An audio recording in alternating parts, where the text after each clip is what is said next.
welcome everyone to our first Talk IES episode dealing with international school admissions, marketing and communications. I'm very excited to be speaking with TK Ostrom today, who is Director of Enrollment Management and Marketing at IES Hanoi in Vietnam. Hi TK, how are you?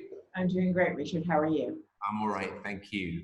Good. So thank you for giving up your time to speak to us today about solutions during the pandemic with a focus today on international school admissions. How have you been these past few months with all the craziness of COVID-19? Oh, you know, it is crazy, but I think I've been dealing with it fairly well.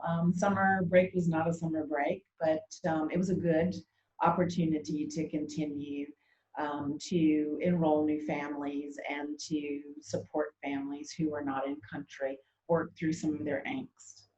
Sure. So before I launch into the questions, TK, please let me tell our audience a bit about your background.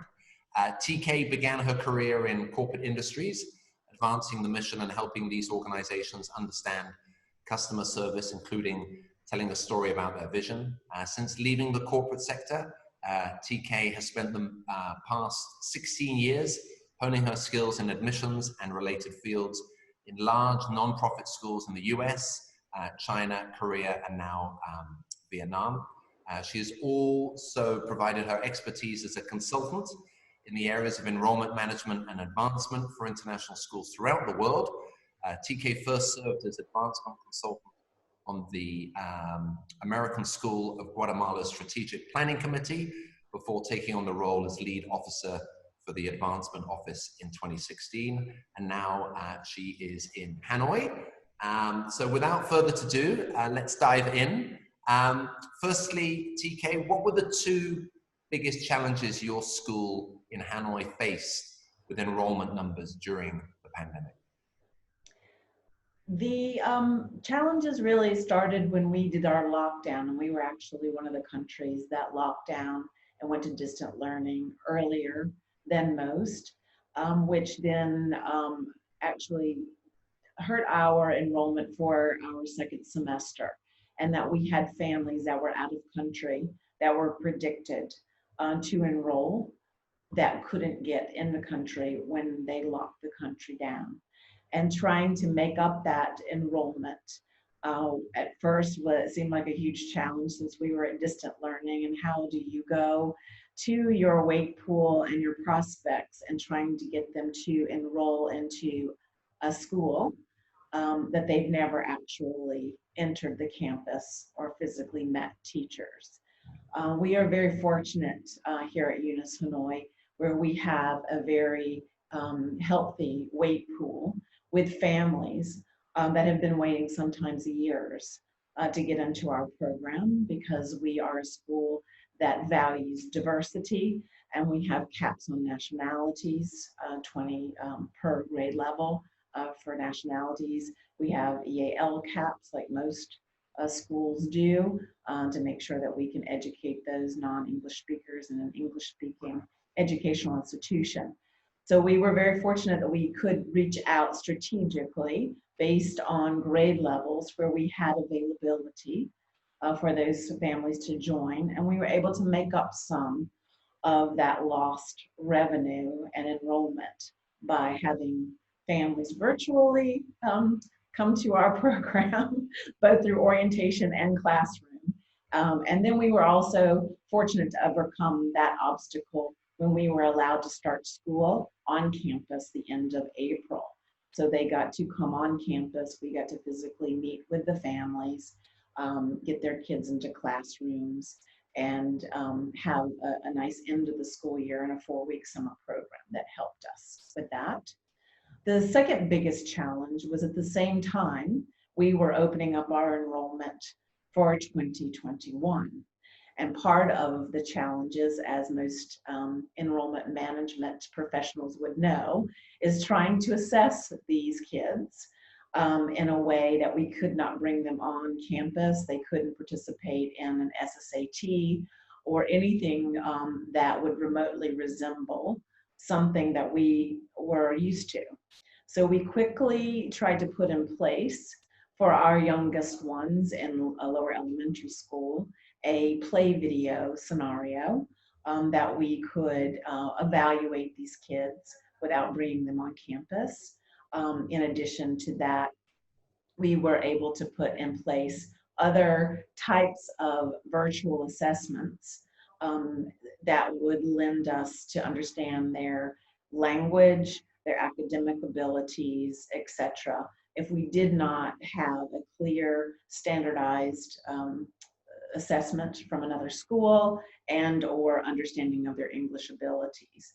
So putting all those in place, we really scrambled, but it worked out really well that we were able to continue to enrolling and predict their abilities or their English levels as not to oversaturate our board policies with kids who need English support and or figuring out whether they would easily be able to transition in from another program into our program.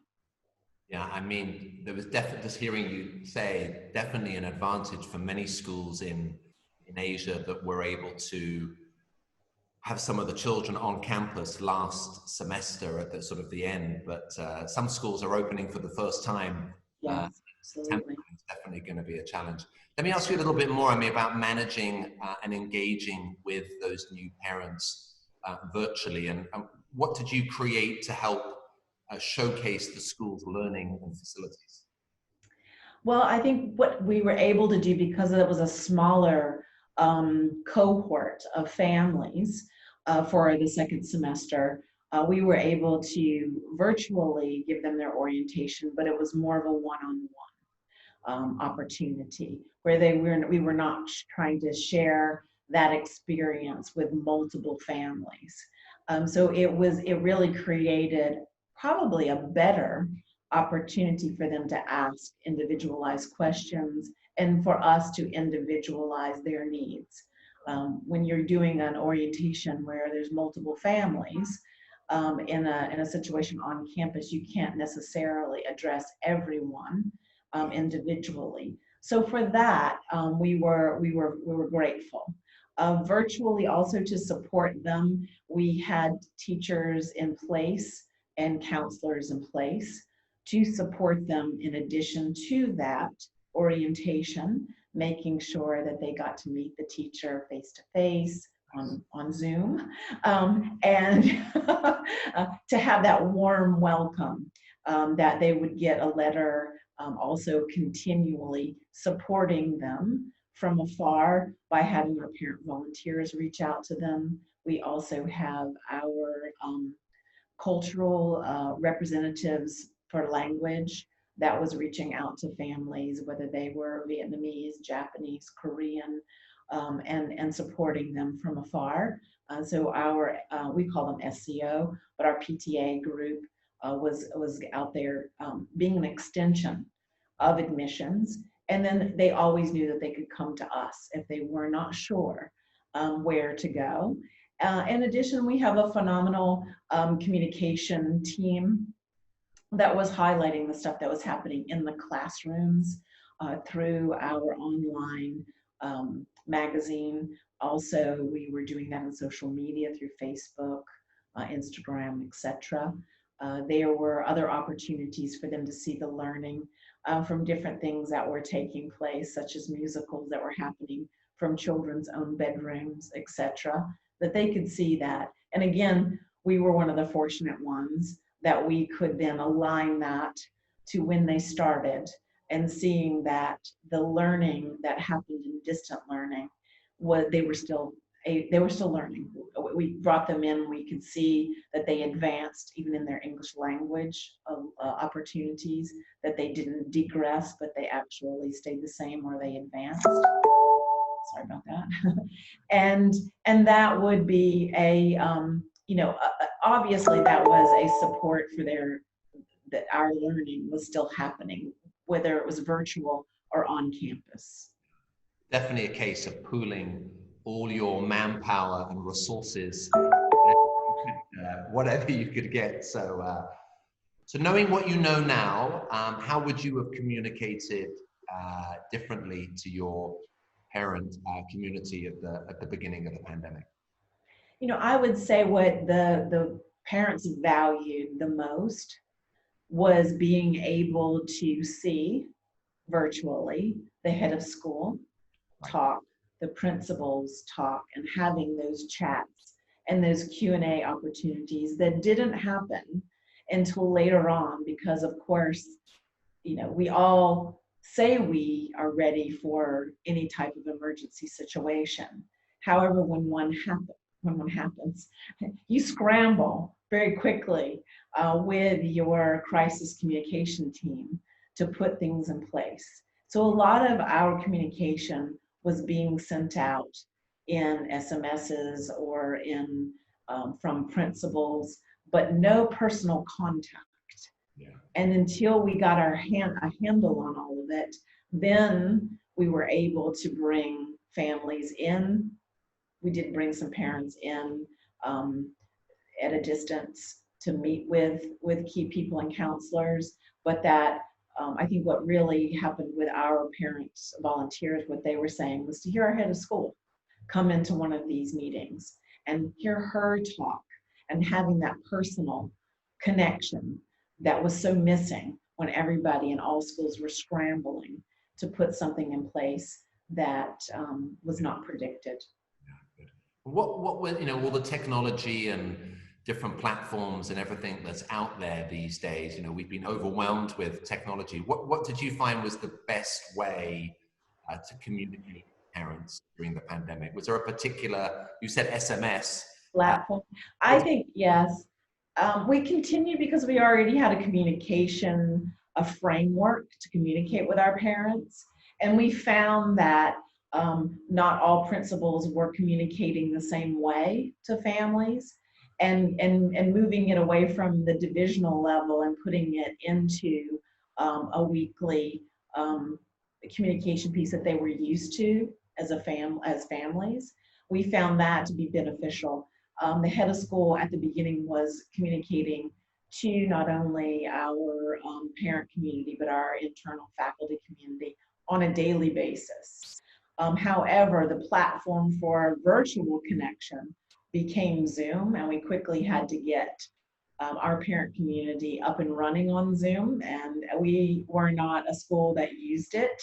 And we were very used to using our Google Hangouts or whatever if we needed to talk to somebody very quickly, but try to standardize it across all divisions. Divisions think, obviously, they should divisionally, but they don't think from D12, right? They don't think school-wide. And so trying to get them aligned when they were all working very quickly in their own little worlds, like siloed, then created some angst because parents don't necessarily have all their kids in lower elementary school or middle school.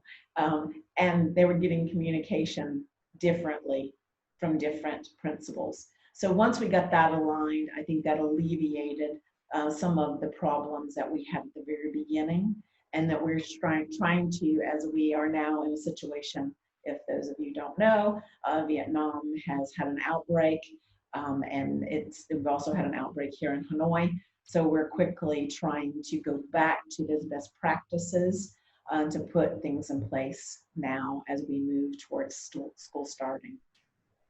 Every school, to a lesser or greater degree, has a few unhappy parents from time to time, and given the pandemic and everything that's gone on, and the schools shift to online.